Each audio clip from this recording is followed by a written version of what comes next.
ಮಳೆಯ ಹರಿಸಿ ತಿಳಿಸೇ ಬಿಡುವೆ ಪ್ರೀತಿಯ.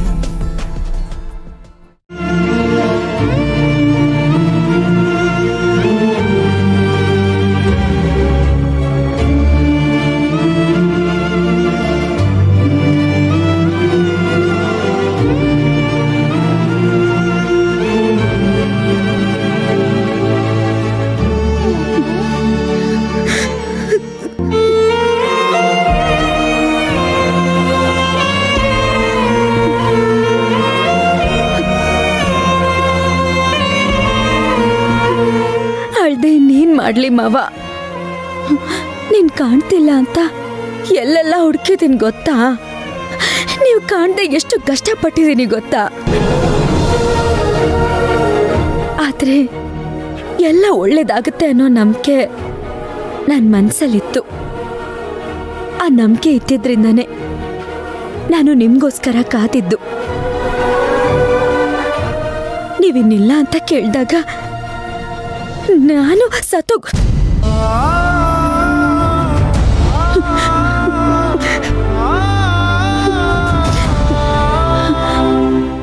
ಯಾಕೆ ಮಾವ, ನಮ್ಗೆ ಯಾಕೆ ಈ ರೀತಿ ಕಷ್ಟಗಳ ಮೇಲೆ ಕಷ್ಟ ಬರ್ತಾ ಇದೆ? ದೇವ್ರಿಗೆ ಬೇರೆ ವಿಳಾಸನೇ ಗೊತ್ತಿಲ್ವಾ? ಎಲ್ಲ ಕಷ್ಟಗಳು ನಮ್ಗೇನೆ ಕಳಿಸ್ತಾ ಇದ್ದಾನಲ್ವಾ? ನಾನು ನಿಮ್ಮನ್ನ ಎಷ್ಟೆಲ್ಲ ಸಂತೋಷವಾಗಿ ನೋಡ್ಬೇಕು ಅಂತ ಆಸೆ ಇಟ್ಕೊಂಡಿದ್ದೆ ಗೊತ್ತಾ. ಆದ್ರೆ ಅದಕ್ಕೆ ಅವಕಾಶ ಕೊಡ್ದೆ. ಸಾಲಾಗಿ ಕಷ್ಟಗಳು ಬರ್ತಾನೆ ಇದೆ. ಇದಕ್ಕೆಲ್ಲ ಕೊನೆನೇ ಇಲ್ವಾ ಮಾವ? ಇನ್ಮೇಲಾದ್ರೂ ಇದರಿಂದ ಮುಕ್ತಿ ಸಿಕ್ಕಿದ್ರೆ ಸಾಕು ಅನ್ನಿಸ್ಬಿಟ್ಟಿದೆ ಮಾವ.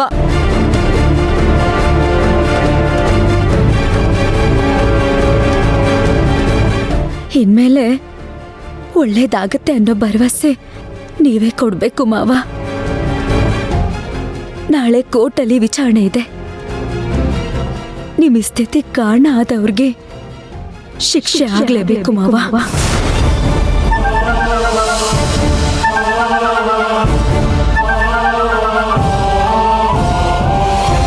ತುಳಸಿ ಜೀವನ ಏನಾಗುತ್ತೋ ಅಂತ ಹೆದ್ರಿ ಆ ಇಂದ್ರನ್ ಪರವಾಗಿ ಮಾತಾಡ್ಬೇಡಿ ಮಾವ. ಆ ಇಂದ್ರ ಒಳ್ಳೆಯವನಲ್ಲ. ದಯವಿಟ್ಟು ನನ್ನ ಮಾತು ಕೇಳಿ. ಯಾಕಂದ್ರೆ ನಿಮ್ಗೂ ಗೊತ್ತು ಆ ಇಂದ್ರ ಎಂತವನು ಅಂತ, ಇಲ್ಲಿವರೆಗೂ ಏನೆಲ್ಲ ಮಾಡಿದಾನೆ ಅಂತ. ನೀವು ಪ್ರಾಣಕ್ಕಿಂತ ಹೆಚ್ಚಾಗಿ ಪ್ರೀತಿಸೋ ನಿಮ್ ತಂಗಿಗೇನೆ ಎಷ್ಟೆಲ್ಲ ಅಯ್ಯೋ ಅನ್ಸಿದಾನೆ. ತುಳಸಿ ಹೊಟ್ಟೆಲಿರೋ ಮಗುನ್ ಕಳ್ಕೊಂಡಾಗ ಅವ್ರ ಅಪ್ಪನ ಮಾತೆ ಕೇಳದ್ನೇ ಹೊರತು ಅವ್ರ ಹೆಂಡತಿ ಮಾತಾಗ್ಲಿ ನಮ್ ಮಾತಾಗ್ಲಿ ಅವನ್ ಕಿವಿ ಮೇಲೆ ಹಾಕೊಂಡ. ನಮ್ಮ ನಂಬಲಿಲ್ಲ. ಪಂಚಾಯ್ತಿ ಸೇರಿಸಿ ತುಳಸಿ ಕಣ್ಣಲ್ಲಿ ನೀರು ಹಾಕಿಸ್ದ.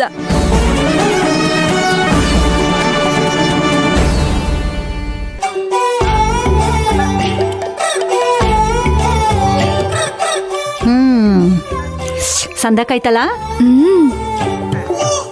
ಆದ್ರೂ ನೀನೇನೇ ಹೇಳಮ್ಮ, ಮನೇಲಿ ಅತ್ತೆ ಮಾಡೋ ಬಜ್ಜಿ ಕಂಪೇರ್ ಮಾಡಿದ್ರೆ ಈ ಹೋಟೆಲ್ ಬಜ್ಜಿ ಏನಷ್ಟು ಚೆನ್ನಾಗಿಲ್ಲ.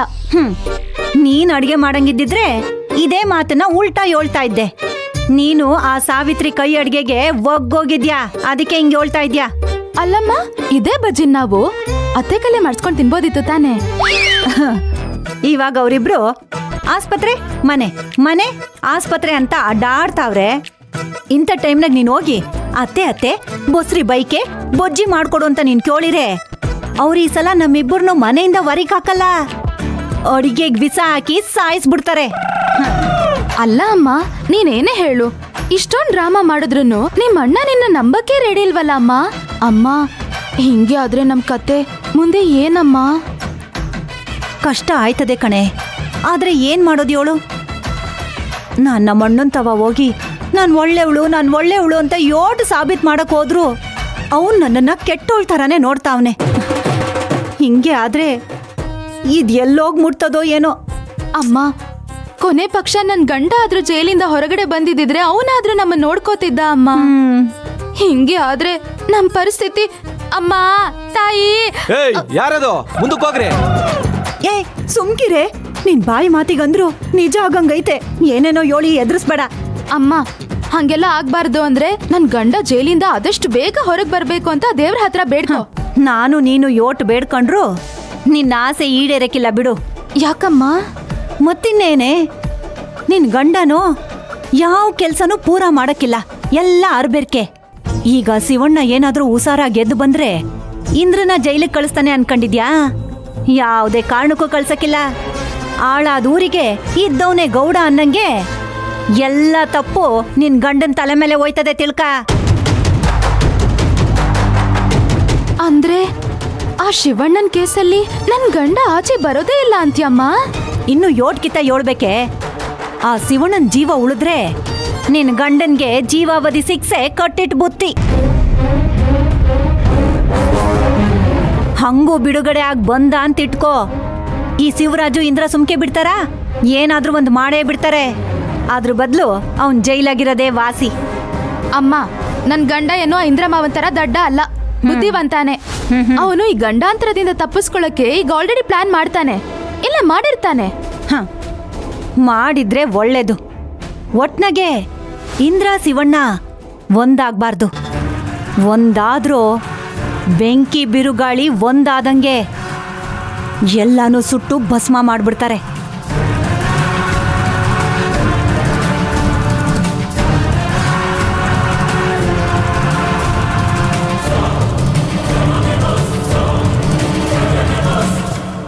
ತುಳಸಿ ಹೊಟ್ಟೆಲಿರೋ ಮಗುನ್ ಕಳ್ಕೊಂಡಾಗ ಅವ್ರ ಅಪ್ಪನ ಮಾತೆ ಕೇಳದ್ನೇ ಹೊರತು ಅವ್ರ ಹೆಂಡತಿ ಮಾತಾಗ್ಲಿ ನಮ್ಮ ಮಾತಾಗ್ಲಿ ಅವನ್ ಕಿವಿ ಮೇಲೆ ಹಾಕೊಂಡ. ನಮ್ಮ ನಂಬ್ಲಿಲ್ಲ. ಪಂಚಾಯ್ತಿ ಸೇರಿಸಿ ತುಳಸಿ ಕಣ್ಣಲ್ಲಿ ನೀರು ಹಾಕಿಸ್ದ. ಆ ಕಣ್ಣೀರ್ ನಿಲ್ಲೋ ಮೊದ್ಲೇ ಇನ್ನೊಂದು ಹುಡುಗಿ ಕುದ್ಗೆ ತಾಳಿ ಕಟ್ಟಕ್ ಹೋದ. ಇಷ್ಟೆಲ್ಲ ಮಾಡಿ ಸಾಲ್ದು ಅಂತ ನನ್ ತಾಳಿ ಭಾಗ್ಯನೇ ಕಿತ್ಕೊಳಕ್ ನೋಡ್ದ. ನಿಮ್ ತಂಗಿ ತಾಳಿಗೋಸ್ಕರ ಅಂತವನ್ನ ದಯವಿಟ್ಟು ಕ್ಷಮಿಸ್ಬೇಡಿ ಮಾವ. ನಿಮ್ ತಂಗಿ ಕಣ್ಣೀರ್ ನೋಡಿ ನೀವೇನಾದ್ರೂ ಅವನ್ನ ಕ್ಷಮಿಸಿದ್ರೆ ಆ ಕ್ಷಮೆ ನಾಳೆ ದಿನ ನಿಮ್ ತಂಗಿ ಜೀವನಕ್ಕೆ ಕುತ್ತಾಗ್ಬೋದು. ನೀವೇ ಯೋಚನೆ ಮಾಡಿ ಮಾವ.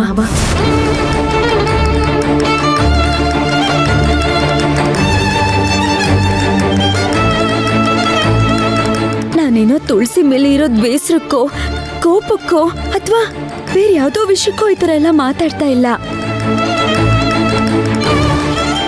ತುಳಸಿ ಚೆನ್ನಾಗಿರ್ಬೇಕು ಅನ್ನೋ ಆಸೆ ನನಗೂ ಇದೆ ಮಾವ.